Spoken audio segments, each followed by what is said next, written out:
பிரியமான தேவனுடைய பிள்ளைகளே, KF Kevin சேனலுக்கு உங்களை அன்புடன் வரவேற்கிறேன். நம்முடைய வேதாகமத்திலிருந்து தினம் ஒரு அதிகாரம் வாசிக்கலாம் வாங்க. இன்றைய தினம் ஆதியாகமம் அதிகாரம் 14.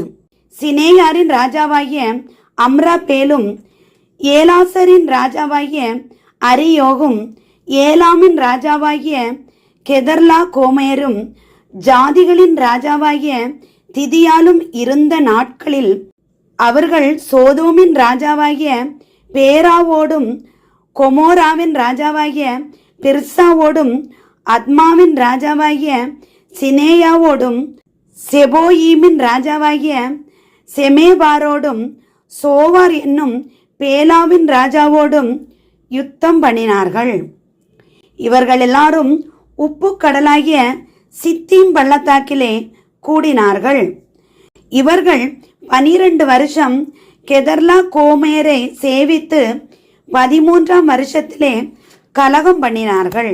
14ஆம் வருஷத்திலே கெதர்லா கோமேரும் அவனோட கூடியிருந்த ராஜாக்களும் வந்து அஸ்தரோத் கர்னாயிமிலே இருந்த ரெப்பாயிமியரையும் காமிலே இருந்த சூசிமியரையும் சாவே கீரியத்தாயிமிலே இருந்த ஏமியரையும் சேயீர் மலைகளில் இருந்த ஓரியரையும் வனாந்தரத்துக்கு அருகான எல்பாரான் மட்டும் முறியடித்து திரும்பி காதேஸ் என்னும் என்மிஸ்பாத்துக்கு வந்து அமலேக்கியருடைய நாடனைத்தையும் அத்சாத்சோன் தாமாரிலே குடியிருந்த எமோரியரையும் கூட சங்கரித்தார்கள். அப்பொழுது சோதோமின் ராஜாவும் கொமோராவின் ராஜாவும் அத்மாவின் ராஜாவும் செபோயீமின் ராஜாவும் சோவார் என்னும் பேலாவின் ராஜாவும் புறப்பட்டு சித்திம் பள்ளத்தாக்கிலே ஏலாமின் ராஜாவாகிய கெதர்லா கோமேரோடும் ஜாதிகளின் ராஜாவாகிய திதியாலோடும் சினேயரின் ராஜாவாகிய அம்ராபேலோடும் ஏலாசரின் ராஜாவாகிய அரியோ கோடும் யுத்தம் பண்ண புறப்பட்டு அந்த 5 ராஜாக்களோடும் இந்த 4 ராஜாக்களும் யுத்தம் பண்ணினார்கள். அந்த சித்தீம் பள்ளத்தாக்கு எங்கும் நிலக்கீழ் உண்டாகும் கேணிகள் இருந்தது. சோதோம் கொமோராவின் ராஜாக்கள் முறிந்தோடி அங்கே விழுந்தார்கள். மீந்தவர்கள் மலைகளுக்கு ஓடிப்போனார்கள்.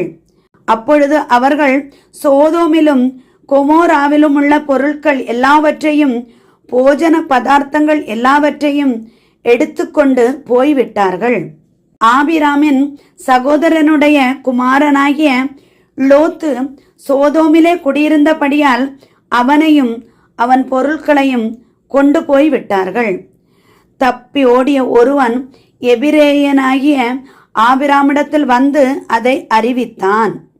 ஆபிராம் தன்னோட உடன்படிக்கை செய்திருந்த மனிதராகிய எஸ்கோலுக்கும் அனேருக்கும் சகோதரனாகிய மம்ரே என்னும் எமோரியனுடைய சமபூமியிலே அப்பொழுது குடியிருந்தான். தன் சகோதரன் சிறையாக கொண்டு போகப்பட்டதை ஆபிராம் கேள்விப்பட்ட போது அவன் தன் வீட்டிலே பிறந்த கைப்படிந்தவர்களாகிய 318 ஆட்களுக்கும் ஆயுதம் தரிப்பித்து தான் என்னும் ஊர் மட்டும் அவர்களை தொடர்ந்து ராக்காலத்திலே அவனும் அவன் வேலைக்காரரும் பிரிந்து பவிஞ்சுகளாக அவர்கள் மேல் விழுந்து அவர்களை முறியடித்து தமஸ்கோக்கு இடதுபுறமான ஓபா மட்டும் துரத்தி சகல பொருட்களையும் திருப்பி கொண்டு வந்தான். தன் சகோதரனாகிய லோத்தையும் அவனுடைய பொருட்களையும் ஸ்திரீகளையும் ஜனங்களையும் திருப்பி கொண்டு வந்தான். அவன் கெதர்லா கோமரையும் அவனுடைய இருந்த ராஜாக்களையும் முறியடித்து திரும்பி வருகிற போது சோதோமின் ராஜா புறப்பட்டு ராஜாவின் பள்ளத்தாக்கு என்னும் சாவே பள்ளத்தாக்கு மட்டும் அவனுக்கு எதிர்கொண்டு போனான். அன்றியும் உன்னதமான தேவனுடைய ஆசாரியனாய் இருந்த சாலேமின் ராஜாவாகிய மெல்கி சேதேக்கு அப்பமும் திராட்சை ரசமும் கொண்டு வந்து அவனை ஆசீர்வதித்து வானத்தையும் பூமியையும் உடையவராகிய உன்னதமான தேவனுடைய ஆசீர்வாதம் ஆபிராமுக்கு உண்டாவதாக. உன் சத்துருக்களை உன் கையில் ஒப்பு கொடுத்த உன்னதமான தேவனுக்கு ஸ்தோத்திரம் என்று சொன்னான். இவனுக்கு ஆபிராம் எல்லாவற்றிலும் தசம பாகம் கொடுத்தான். சோதோமின் ராஜா ஆபிராமை நோக்கி, ஜனங்களை எனக்கு தாரும், பொருட்களை நீர் எடுத்துக்கொள்ளும் என்றான். அதற்கு ஆபிராம் சோதோமின் ராஜாவை பார்த்து, ஆபிராமை ஐஸ்வர்யவானாக்கினேன் என்று நீர் சொல்லாதபடிக்கு நான் ஒரு சரட்டையாகிலும் பாதரட்சையின் வாரையாகிலும் உமக்கு உண்டானவைகளில் யாதொன்றையாகிலும் எடுத்துக்கொள்ளேன் என்று வானத்தையும் பூமியையும் உடையவராகிய உன்னதமான தேவனாகிய கர்த்தருக்கு நேராக என் கையை உயர்த்துகிறேன்.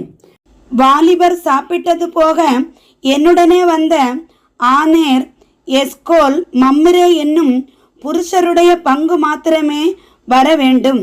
இவர்கள் தங்கள் பங்கை எடுத்து கொள்ளட்டும் என்றான். ஆமேன்.